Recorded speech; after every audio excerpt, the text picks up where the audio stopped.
So hello guys, dahil 2 days na lang pala bago mag-session pero yung rank ko legend pa din. Kaya dito mag solo rank game na lang ako, kasi sanay na din naman ako mag-isa. Gusto ko sanang mag-marksman kaso may ipal akong kasama.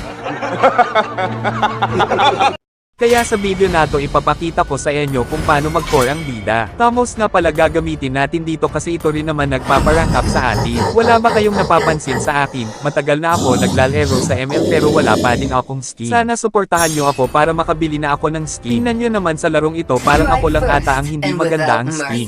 Bahala na pangit aking skin basta ako ay pogi parent. Dito nga uunahin ko na lang kunin ang red buff. Maganda naman to unahin ang red buff para mabilis tumaas ang iyong level. Pagkatapos mong kunin ang red buff sunod mo na lang ang anak niya. Pagkatapos mong patayin ang mag-ama dumalaw ka muna sa repolyo. Dapat dito mo gamitin yung red mo katulad ng ginawa ko dito. Pagkatapos mong kunin lahat dalawin mo naman yung blue buff. Kung hindi mo dadalawin baka inagaw na ng iba katulad sa jowa mo huwag ka kasing tanga. Huwag nang maraming salita pagkatapos kung kunin yung buff susunod ko na Tang Sylvana. Tingnan nyo na lang kung paano ko siya pinauwi mag-isa.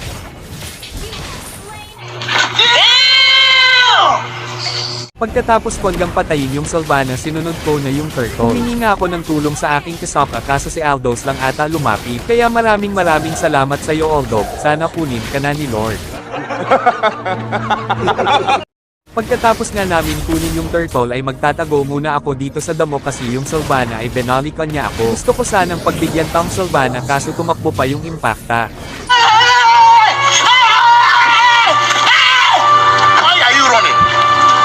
Dahil nga galit na galit ako kay Sylvana dito ko na lang ilabas sa kanyang kasama. Ano naman tang mga kalaban na to puro palaban sa tore, pag ganyang mga kalaban wala kasing challenge dahil yan. Dahil inis na ako sa aking mga kalaban kaya pinasok ko na, ayan tuloy ako ay nawala sa mapa.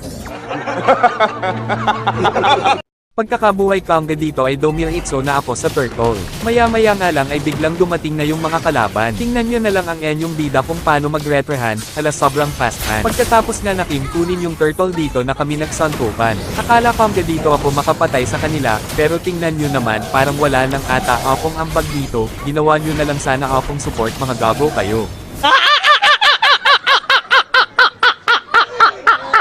Wala na ba talaga akong ambag sa mundo? Ako pa ata walang ambag pero ako pa mapapatay dito. Huwag kayo iiyak.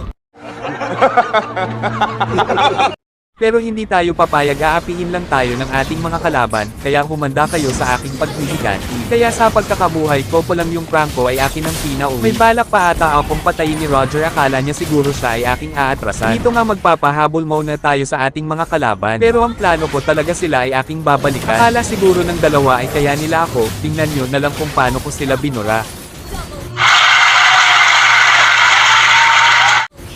Dito nga pauwi na sana ako, kaso parang gusto ata ako patayin ng Franco, kaya sinama ko na lang siya sa kanyang kasama. Dito nga dahil hindi pa nawawala ang galit ko kay Sylvana kaya ito naganti ko sa'yo. Dito nga dahil malapit na matapos yung laro pero hindi pa ako naka-triple kill. Kaya panoorin nyo kung paano maka-triple kill ang enyong bida.